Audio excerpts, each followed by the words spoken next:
Indian premier league IPL এর এবারের আসরের পেরিয়ে গেছে অনেকটা পথ, যে টুর্নামেন্টে থাকে টাকার ঝনঝনানি। কোটি কোটি টাকা খরচ করে দলগুলো কিনে থাকে বিশ্বের নামি দামি ক্রিকেটারদের। অন্যান্য আসরগুলোর তুলনায় ক্রিকেটারদের দাম একটু বেশিই উঠেছে এবারের আসরে। তেমনি একজন নামি ক্রিকেটার চেন্নাই সুপার কিংসের কিউই অলরাউন্ডার ড্যারেল মিচেল। গত 19 এপ্রিল শুক্রবার লখনৌ সুপার জায়ান্টসের বিপক্ষে লখনৌয়ের মাঠে নিজেদের সপ্তম ম্যাচে খেলতে নামে মুস্তাফিজুর রহমানের চেন্নাই সুপার কিংস। আগের ম্যাচে কিছুটা খরুচে বোলিং করায় এই ম্যাচে ফিজের খেলা নিয়েছিল শঙ্কা, তবে তাকে খেলায় টিম ম্যানেজমেন্ট। এই ম্যাচে একাদশ থেকে বাদ পড়েন 14 কোটি রুপিতে চেন্নাই সুপার কিংসের জার্সিতে খেলা নিউজিল্যান্ড জাতীয় দলের অলরাউন্ডার ড্যারেল মিচেল, যিনি এই আসরের অন্যতম দামি ক্রিকেটার, যার কাছে সিএসকের প্রত্যাশার পারদটাও ছিল অনেক উঁচু। সিএসকে তাদের পরীক্ষিত ক্রিকেটার মঈন আলীকে বসিয়ে টানা 6 ম্যাচের সুযোগ দেয় ড্যারেল মিচেলকে, কিন্তু নিজের নামের প্রতি সুবিচার করতে পারেননি এই কিউই তারকা। 6 ইনিংসে করেছেন 135 রান। আরসিবি, গুজরাট, দিল্লি, হায়দ্রাবাদ, কেকেআর ও মুম্বাইয়ের বিপক্ষে এই 6 ইনিংসে তার রান যথাক্রমে 22, 24, 34, 13, 25 ও 17।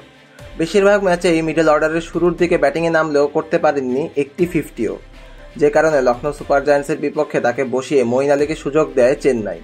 সেই সাথে মিচেল হয়ে যান এই আসরের সবচেয়ে দামি ক্রিকেটার, যিনি পারফর্ম না করার কারণে বাদ পড়েছেন একাদশ থেকে।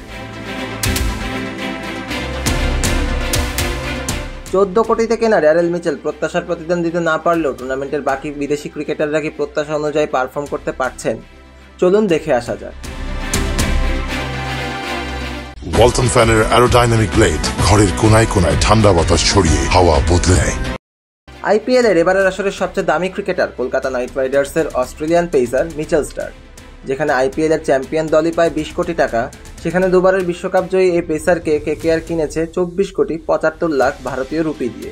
তবে এক ম্যাচ ছাড়া নিজের নামের প্রতি সুবিচার করতে পারেননি এই বোলার। 6 ম্যাচে 5 উইকেট তুলেছেন তিনি। ইকোনমি রেটটা 2 অঙ্কের ঘরে। পাওয়ার প্লে ও ডেথ ওভারে রান দিয়েছেন 2 হাত ভরে, যা কলকাতা নাইট রাইডার্সের জন্য অপ্রত্যাশিতই ছিল।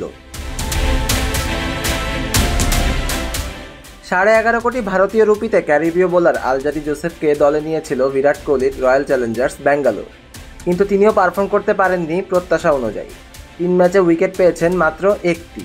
ইকোনমি রেট প্রায় 12 এর কাছাকাছি। বিদেশি ক্রিকেটারদের মধ্যে দুজনের থেকে কিছুটা ভালো অবস্থানে আছেন অস্ট্রেলিয়ার বিশ্বকাপ জয়ী অধিনায়ক প্যাট কামিন্স। 20 কোটি 75 লাখ ভারতীয় রুপিতে সানরাইজার্স হায়দ্রাবাদে খেলা এই ক্রিকেটার রয়েছেন দলটির অধিনায়কের দায়িত্বেও। প্রতি ম্যাচেই উইকেট তুলছেন এই বোলার। সেই সাথে ইকোনমি রেটটাও রয়েছে 8 এর কমে। সিয়াম তালুকদার, অনফিল্ড।